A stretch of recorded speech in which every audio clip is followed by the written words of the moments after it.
안녕하세요. 인문놀이터 주인장입니다. 영상으로만 보셨던 분들은 제 얼굴이 갑자기 나와서 좀 깜짝 놀라셨을지는 모르겠고요. 또 오랫동안 저를 또 알고 보아와 주신 분들은 좀 반가운 얼굴이시지 않을까 싶습니다. 좀 개인적으로 사정이 있었고 건강을 좀 회복하는데 전념을 하다 보니까 시간이 꽤 많이 흘렀던 것 같습니다.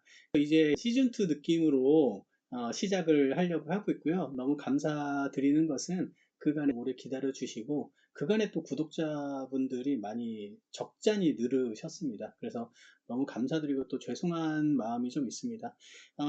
공백기를 가지는 동안에 AI 도구가 굉장히 빠른 속도로 일상생활에 침투하고 있습니다. 저는 기업 강의도 본업에서 하고 있는 상황인데 기업에 계신 분들도 AI를 도입하는 것이 굉장히 속도가 엄청나게 빠른 분들도 있고 그렇지 않은 분들도 있어서 격차가 꽤 많이 나지 않는가 하는 생각이 좀 개인적으로는 들었습니다. 그래서 인문놀이터 채널을 앞으로 어떻게 할지에 대한 생각과 더불어서 AI 시대에 인문학은 왜 필요한가 이 부분을 간단하게 좀 짚어보는 시간을 좀 갖고 싶었습니다. 그래서 이 말씀 드리고 그리고 기존에 연재하다 말았던 내용들을 차근차근 업데이트해서 말씀을 드리려고 합니다. 이것도 딱 보면은 느낌이 오시겠지만 AI로 만들었습니다. 스카이워크라고 하는 에이전틱 AI를 활용해서 만들었고요. 물론 제가 원안이 되는 생각들을 쭉 정리를 했었고 그 다음에 제미나이라는 도구를 통해서 이해하기 쉽게 정리를 하고 PPT, 파워포인트 형식으로 한번 만들어 봤습니다. 상당히 좋은 키워드와 컨셉을 보게 됐어요. AI가 매우 상세한 지도라면 인문학은 나침반이다 라는 표현이 처음에 나오더라고요. 그래서 저는 너무 적절한 비유다라는 생각을 했습니다. AI 지도는요, 구글 지도와 같은 역할을 해주는데요. 문제는 뭐냐면 아무리 좋은 지도가 있어도 내가 가고 싶은 곳이 없다면, 더 근본적으로 내가 현재 어디 있는지를 모른다면 상세한 지도는 필요가 없을 것입니다. 인문학은 바로 그런 나침반의 역할을 한다 라고 하는 것을 대전제로 한번 말씀을 드려볼게요. 그래서 나침반의 역할을 한다. 이게 큰 그림에서의 이유가 되겠고요. 조금 더 세부적으로 5가지의 유용성을 보도록 할게요. 일단은 풍요로운 삶에 대한 것입니다. 인문학은 사람에 대한 거잖아요. AI는 생산성과 효율에 대한 그리고 편의성에 대한 부분입니다. 물론 인간이 편해진다라고 하는 것은 너무 좋은 일이죠. 근데 편한 것이 반드시 풍요로운 삶이라고는 할 수 없기 때문에 물질적인 풍요 위에 정신적인 풍요를 진짜 누리려면 인문학에 대한 기본적인 이해는 알면 좋겠다라는 생각이 있고요. 두 번째는 아주 실용적인 내용이죠. 질문하는 기술입니다. 내가 AI에게 어떻게 일을 시킬 수 있는가, 어떻게 효율적으로 일을 시킬 수 있는가에 대한 부분인데요. 이건 정말 기업 교육하면서도 중요하게 생각하는 부분입니다.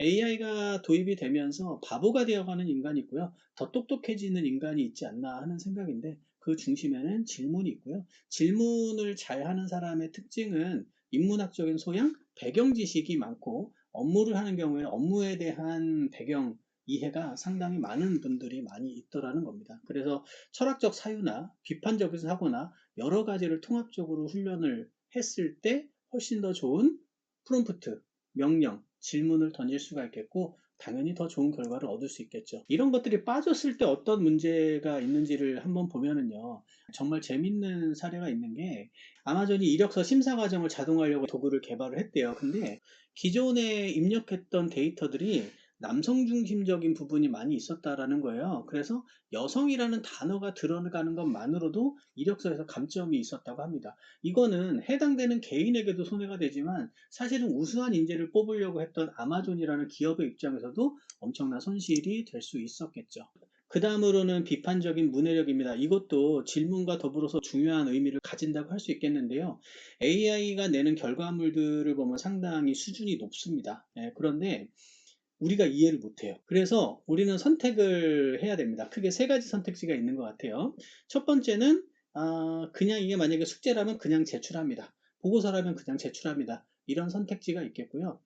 두 번째는 프롬프트를 다시 써서 초등학생도 이해할 수 있는 수준으로 다시 써달라라고 하면은 뭐 기가 막히게 비유를 들어서 이해하기 쉽게 써주기도 합니다. 그것도 좋은 방법이겠죠. 근데 마지막 세 번째는 전반적인 나의 문해력을 키우는 것이 좀 더 근본적인 방식이 아닐까 싶고요. 그래서 AI 시대가 될수록 사실은 내가 일반적인 텍스트는 물론이고 논문을 다시 정리한 AI의 결과물이라든지 이런 것들을 잘 이해할 수 있는 전반적인 문해력, 언어 해석력 뭐 이런 것들을 좀 알 수 있을 필요가 있겠죠. 네 번째는 의사결정의 문제입니다. 주식 거래에서 절대적인 영향력을 미치고 있다는 것은 많이들 알고 계실 겁니다. 그렇다 보니까 시장이 조금만 하락해도 AI가 알고리즘 때문에 그냥 자동으로 기계적으로 매매를 하는 바람에 요 정도 떨어질 것도 확 떨어지고 뭐 올라갈 것도 확 올라가고 이런 식의 여러 가지 문제점들이 생겨난다고 할 수 있겠는데요. 그런데 AI는 기계적으로 또는 합리적인 나름대로의 기준을 가지고 프로그램 매매를 하는데요. 시장 전체를 완전히 제대로 읽기에는 좀 어려움이 있다라고 볼 수도 있겠습니다. 왜냐하면 인간은 인간만의 비합리적인 속성과 특성이 있잖아요. AI가 그거를 점차적으로 반영하고는 있지만은 그 인간의 속성, 대중심리, 그 다음에 뭐 감정이 작동하는 거, 뭐 이런 것들에 대해서 완벽하게 알지는 못합니다. 그래서 여기 behavioral economics, 행동 경제학이라고 하는 걸 보면은 인간은 생각보다 많이 비합리적이다라고 하는 겁니다. 그런데 인문학적 통찰이 있다면은 인간이 어떤 식으로 비합리적이고 그래서 어떤 결정을 내릴 것이며 그래서 시장은 어떻게 바뀔 것인가에 대한 통찰이 생길 수가 있겠죠. 그래서 AI가 알려주는 조언도 물론 필요하겠죠. 이성적인 결과물이니까요. 그런데 거기에다가 내가 인간으로서 인간의 편향, 뭐 시장에서 생겨나는 편향 이런 것들을 종합적으로 이해하고 있다면 AI가 조언해주는 정보를 가지고도 훨씬 더 비판적으로 훨씬 더 좋은 의사 결정을 할 수 있겠죠.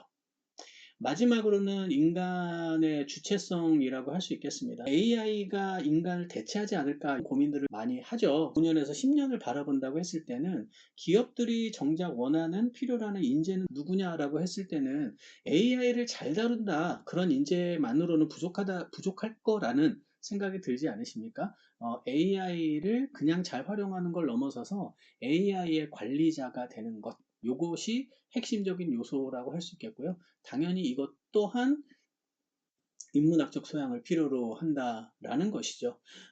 AI는 시키면은 일을 굉장히 잘 합니다. 그런데 이제는 알아서 일을 잘 하기도 할 거예요. 그런데 애초에 이런 어떤 사업을 왜 하는지, 그 다음에 어떻게 시작할 건지, 이런 것들에 대한 방향성을 제시하는 것은 언제나 인간이어야 합니다. 그런데 AI에 수동적으로 따라가는 형식을 계속 따르다 보면은요, 오히려 경쟁력 측면에서도 삶의 만족적 측면에서도 좀 더 근본적으로 인간의 존재의 이유라는 측면에서도 문제가 되지 않을까라는 생각을 해봅니다. 그래서 결론적으로 말씀을 드리면 AI를 배제하고 가자라는 건 당연히 아닙니다. AI가 실제로 인간의 물질적 삶과 그 다음에 노동에서 해방시켜주는 그런 장점들이 굉장히 많이 있겠죠. 하지만은 AI에 그냥 의존하고 따라갔을 때 우리가 생각하는 유토피아 뭐 좋은 세상 이런 것은 오기가 힘들다. 그래서 오히려 인문학을 더 많이 공부하고 좋은 질문을 던지고 그리고 결과물, 텍스트를 잘 해석해서 삶을 주도하는 그런 삶을 살 필요가 있지 않을까. 그래서 AI가 고도화되는 만큼 우리도 인문학적 소양을 계속 같이 키워가면 좋지 않을까. 그리고 채널의 방향성도 거기에 맞춰서 좀 진행을 하려고 생각을 하고 있습니다. 그래서 이런 인문학적인 요소들을 제가 지금 공부하고 정리하는 것들을 여러분들과 나눈다라는 방향으로 생각을 하고 있습니다. 기존에 감사하게도 영상을 많이 보아주셨고 또 영상에서 제가 설명하는 거에 대해서 요거 좀 자료 어디에 링크가 있느냐 근데 링크가 좀 맞지 않는 경우도 있었는데 한동안 업데이트를 못 드려서 죄송하고요. 제가 하나로 통합해서 들어와서 확인하시기 쉽게 좀 자료를 정비하고 있으니까요. 조만간에 다음 영상에서 그 정리된 내용하고 같이 안내를 드리도록 하겠습니다. 기회가 된다면 오프라인에서도 좀 만나뵐 수 있도록 그렇게 한번 계획을 잘 짜보도록 하겠습니다. 감사합니다.